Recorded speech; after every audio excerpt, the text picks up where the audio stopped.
Quinn Solo asks, do you think there is potential for companies and exchanges to blacklist all CoinJoined Bitcoin?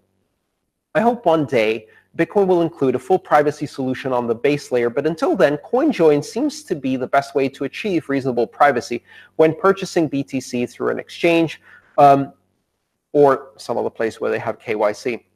Most of my coins have been mixed and put back into cold storage using Wasabi Wallet. And Wasabi Wallet is one of the wallets that has a built-in CoinJoin capability.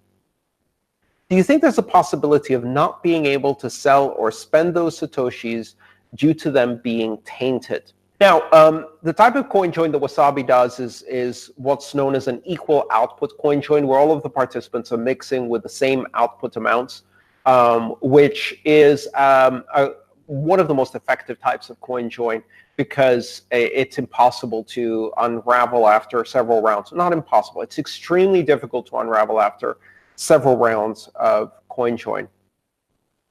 But, you know, there's an interesting thing here, which is what exactly is a CoinJoin transaction and how does it look on the blockchain?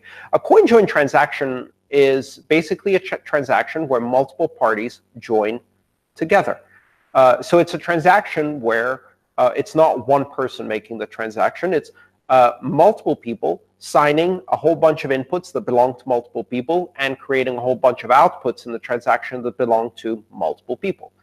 That's all it is. There's no one implementation of CoinJoin. In fact, there are several and have been several implementations of CoinJoin, several implementations of transactions with multiple people joining together to spend Bitcoin in a way that's more difficult to track.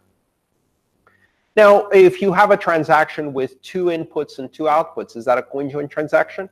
Not necessarily. It could be a transaction from my wallet that pays someone and then takes some change. And if the payment and the change are the same amount, again, that doesn't tell you it's a CoinJoin. What if there's 3 inputs and 3 outputs?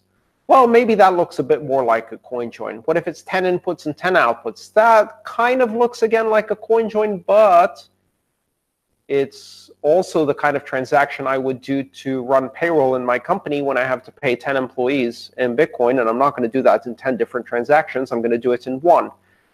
So that's not a CoinJoin, but it might look like a CoinJoin. And how would exchanges really know if it is or isn't a CoinJoin? I guess they could do some kind of heuristic.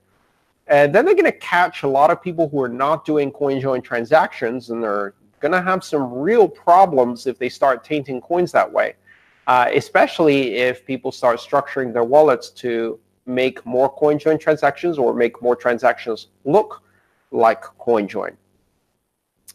And then, of course, what if you did CoinJoin in the past and then they decide to change how they treat coins and they tell you, oh, no, those coins are tainted? Well, what does tainted mean? Tainted means that at some point in the last K number of transactions, those coins were involved in a CoinJoin.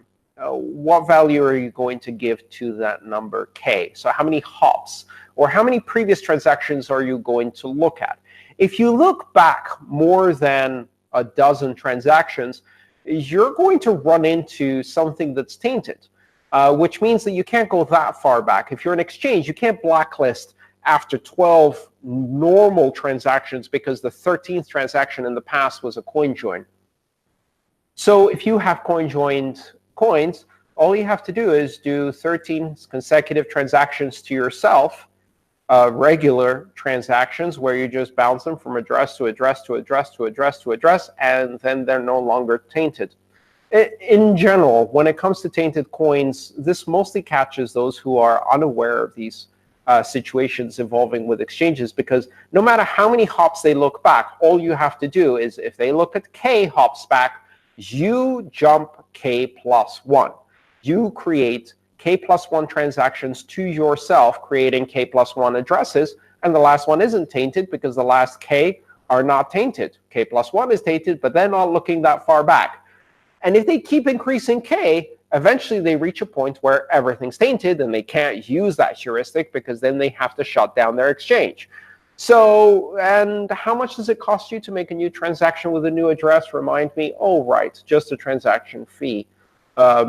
And you can do that whenever you want. You can do it when the network is really, really low capacity. In fact, you're not in a hurry.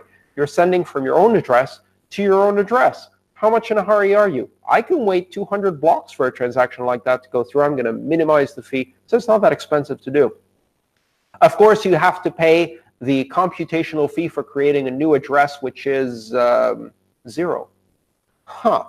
So this whole idea of companies and exchanges blacklisting CoinJoin BTC very quickly runs into some serious practical problems. And that will only drive an arms race. If they do this, then wallets will keep adding hops. For example, there are wallets today that add hops. One of them is Samurai that does something called ricochet. You can say how many hops you want to add, and it bounces your coins from address to address to address and then sends them, so as to distance yourself from any tainting that has happened in the past. More wallets will do that, and more wallets will do more stealthy forms of CoinJoin to avoid any problems with exchanges. I think you're okay, Quinsato. Your coins are probably fine. I don't think you're ever going to see a situation where you can't spend them or make them clean enough to spend them with a bit of effort. One of them is the kind of fingerprint that your wallet leaves. Wallets can do various things that are very harmful to privacy. For example, many naive wallets always put the change transaction last. Well, the change output last. Well, if they put the change output last, then you always know which output is change, which means you know that the other one or other ones are payments. And that reveals far too much information. So there are techniques to avoid that. One of the techniques is to simply sort the outputs by the address. So basically almost like alphabetically sorting the address. So the first output is always the one that has the address that starts with the lowest prefix. And the last output is always the one that has the highest prefix on the address. And if you've lexicographically sorted the addresses, it gives you no information about which one is payment and which one is change. There's other things about how wallets set various parameters in the transaction. So some wallets, for example, set the time lock in the transaction to avoid fee sniping. If you do that in a very specific way, that leaves a signature. So if you're using certain types of wallets, they can leave little fingerprints behind that are very characteristic of that wallet and how it implements certain things. So having standardization where wallets do things in the same way, produce transactions in the same way, reduces the ability to identify what type of wallet it is. Like you can't see the difference between an Electrum wallet or a Trezor wallet or a Wasabi wallet or a Samurai wallet or whatever else you're talking about, a bread wallet. And that's another technique that's really important for privacy. Another element of privacy is how you route transactions when your wallet prepares them and then wants to transmit them on the Bitcoin network, which is if you simply give them to one of the nodes you're directly connected as a peer, and that node transmits it to all its peers, and that node transmits it to all its peers, and you flood it out, which is the traditional way of flooding transactions out. If an attacker has enough nodes in the network, they can triangulate the origin of the transaction, and then they can deduce information about geography, for example, or even pinpoint the specific IP address, which was the first one to see the transaction, and use that to find out which node it came from, which could reveal a lot of information. A technique to overcome that is called dandelion. Now, imagine a dandelion that is being blown by the wind, and then at some random time it breaks open and all of the little seeds fly away. That's the image for dandelion routing. In dandelion routing, what you do is you basically onion route a transaction to some node out there without flooding and sending it to anybody else. And then when it reaches that intermediate node, it puffs out and floods from there. So if someone was triangulated, they'd find it came from there, but they don't know if it really did come from there or if it was dandelion routed. So again, that's another technique to avoid being tracked.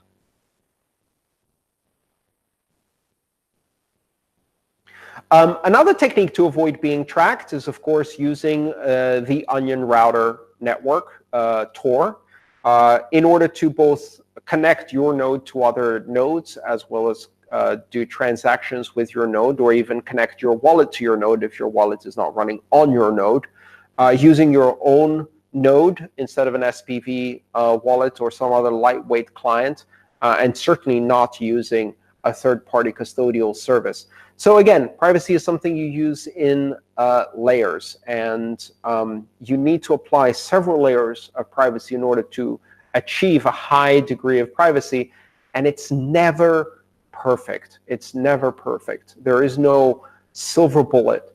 It's an arms race. Like any aspect of information security, you do more things to do privacy. The analytics and surveillance companies do more things to violate your privacy. And if you do things well enough, and enough people do things well enough, we start winning. We start winning our privacy because it becomes very difficult for the analytics company to really pin down the information they need to. A lot of the information is tainted.